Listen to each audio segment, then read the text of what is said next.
No qualifications. Not only that. No, page 3. Kaka. Okalabi. Akawairo okalabi. She doesn't have any qualification. Okitegera. On top of that, company agenza kugisuulira ddala mpaka ku ttaka. No. You see, I'm over you. Yes. Ono omukazi tetumukwatibwa kisa. Okitegeera. Ffe tuli ku top. Ffe tusalawo. Tetumukwatibwa kisa. Bwe tusta kimu ng'enkuyege. Buli kimu tujja kibuuza.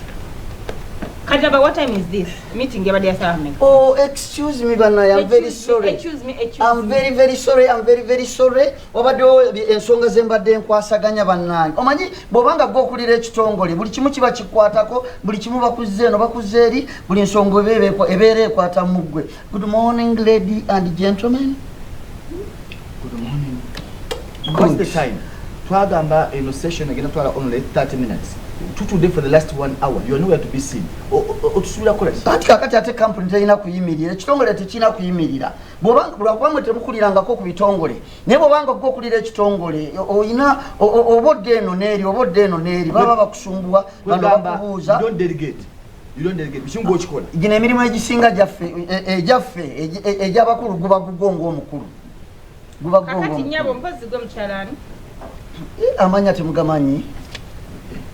No, you're supposed to introducing, or no kweyanjula. Tisiganja matu. Ogenda mu court, yabango mulamuza akumanyi wadde also kweyanjula. So kakati ndi mu court?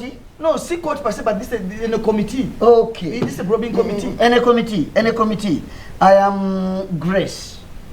I did that. Batamija. Grace Batamija. Grace. Okoledde mu kitongole kino kumala bbanga ki? Sijjukira emyaka ebbanga ddene kuva lukya. When were you appointed? Sijjukira kubanga nze in fact nze sina appointment. You don't have an appointment later? Nze bampa buwi mulimu. Bakama bange bampa buwi mulimu ne bangamba basazeewo otandika okukola. So watandika nakusema mwezi mmeka? Okujjako nga nzeeyo mu bitabo eyo kubikebera naye nze sikitwalira buvunaanyizibwa kubanga obusi buvunaanyizibwa bwange kutambuza kampuni era olwatuuka nenyingira office netandikirawo okukola. Emyaka giwezeeko. Biki byokozeewo? Ebirabikako n'olwatu, ebyo ebintu birabikako n'olwatu. Ennyonyi tufunye empya, ebintu ebipya bizze. Enguudo muzikoze empya. Ebisinga bikolebwa. Bano mu statement wataddemu mbu tukoze enguudo z'ennyonyi empya. Nguudo ki? Ennyonyi ziyita mu nguudo ki? Omukululo wezitandikira. Awo twakolawo kuba wali wasiimuuse ne tushedingawo buno obweru obuyamba pilot okulaba nti kakati ennyonyi egenda kulandinga. Madam, can this total you give us here? Okubanti shogambe wa painting.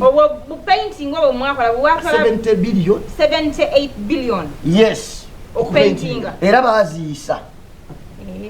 But we go any further. Talk about yourself. Who are you? Gwani? About your qualifications. Nze CEO. Omukulu akulira ekitongole kino. Kati naye gwe nga gwe your background, your education, tell us. Omanyi ne Makerere natuuka ne ku university natuuka. Bakubera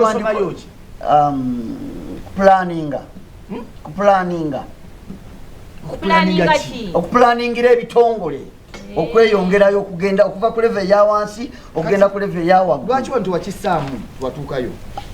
Tebakiteekamu. Ate baani olina okutukola CV yo anagikolera. Anti abampa omulimu tebabinsaba. Ani yakolera CV? Saakola CV. CV kyeki?